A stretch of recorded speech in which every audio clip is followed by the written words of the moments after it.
Hey guys, this is BiXX. Welcome to Mentoring Monday. As I searched for ideas for today's topic, I remembered one of the most empty feelings that I've ever experienced in my lifetime. It was the drive home from my attorney's office around 11 o'clock at night. A moment that should have been filled with joy and happiness was replaced by emptiness and uncertainty. So what did I do at the attorney's office? I signed all the documents to officially sell my company, the company that I had virtually built from nothing. At that moment, I realized the powerful message that I'm about to talk about today. Focus on the journey and not the destination. Real joy is not found in finishing an activity, but in doing it. So there was a time in my life where I did not focus on the journey. Instead, I focused on the destination of building my company to a size and level of profitability so I could sell it and become financially secure. I worked tirelessly to keep growing the company. I was motivated by increasing the company's sales and profitability. It seemed like the more success we achieved, the more I wanted. But somewhere along the way, I got lost. Has this ever happened to you? You got so focused on your goal that you stopped focusing on that daily journey?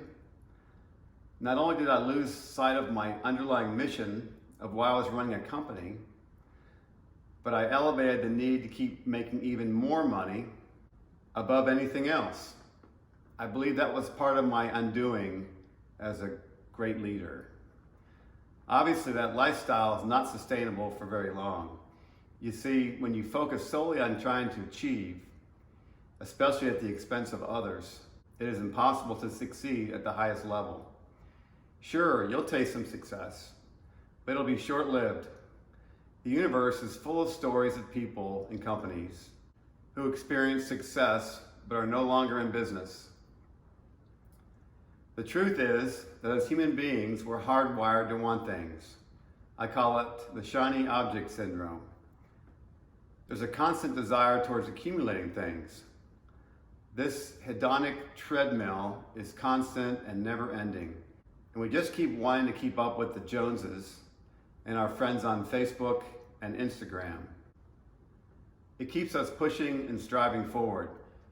So how do we get out of this downward cycle of focusing on the destination and constant things in our life?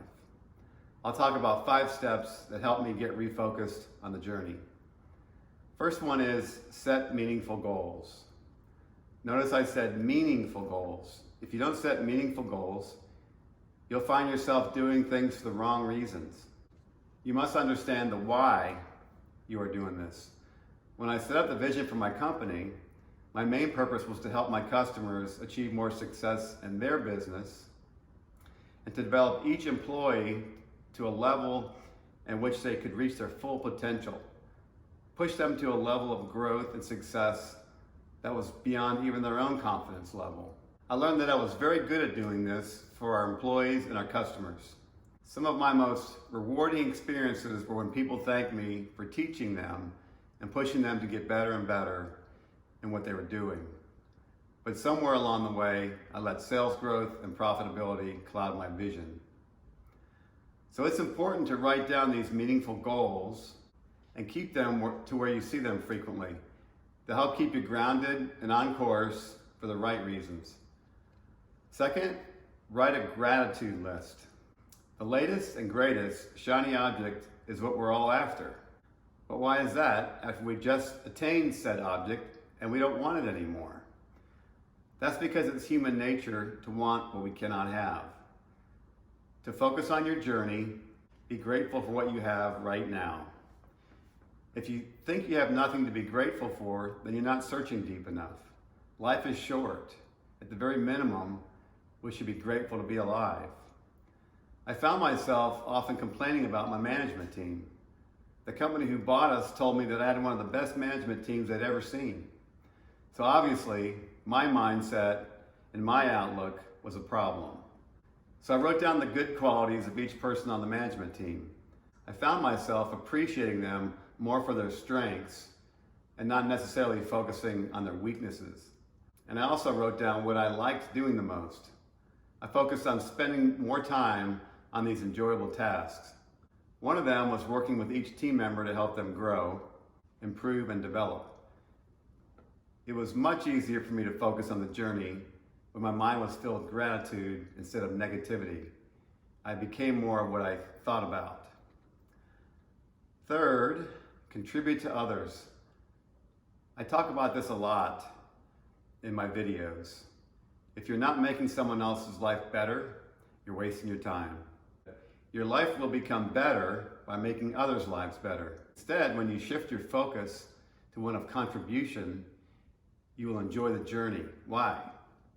Because by giving to others, you're sending a strong signal to your mind that there'll always be enough. My mind needs creativity and collaboration. I find that contributing to others optimizes my creativity and collaboration with them. I spend the latter part of my business career working with my management team, helping them to become more successful in their job and their life. And that's now what I do in my music career. Fourth, exercise and breathe. Exercise is critical in life. It's one of the most beneficial habits that you can have. It helps you eliminate toxins from your body and your mind. It gets your entire blood system pumping and oxygen flowing into all areas of your cells. I spend about 75 to 90 minutes per day, about 6 days a week, exercising. About 1/3 of this time is yoga stretching with deep breathing. 1/3 to get my cardio heart rate up, and 1/3 weightlifting for bone and muscle development. I feel so much better after I work out. It's like a drug for me. The last step I'll talk to you about to help you enjoy your journey is to manage your time effectively. I struggle with this, for my mind wanders and procrastinates. Figure out how to implement an effective time management system into your daily life. For me, I create a to-do list every single day. It helps me prioritize my day. My goal is to get at least 3 major tasks done each day, tasks that I deem as urgent and important. Having an effective time management system helps me stop worrying and start focusing on what I need to do. Time is the most precious commodity that we have. It's the great equalizer. No one person has more time in any given day. It does not matter how much money you have, we all have the same amount of time in each day. So if you're wasting your time on mindless pursuits, don't expect to get ahead in life. So to pull all this together, focus on the journey and the process, not the end result. If you find yourself at work and constantly watching the clock till quitting time, implement the 5 steps I mentioned to help you better enjoy the little things about your day at work. I realized how much I missed the good mornings and interacting with such a great group of people. My joy did not come from selling my company. It came from building and working with great people. I hope you found today's topic, focus on the journey and not the destination, helpful. So until next week, this is BiXX signing off. And remember, it's never too late to reinvent yourself. Cheers.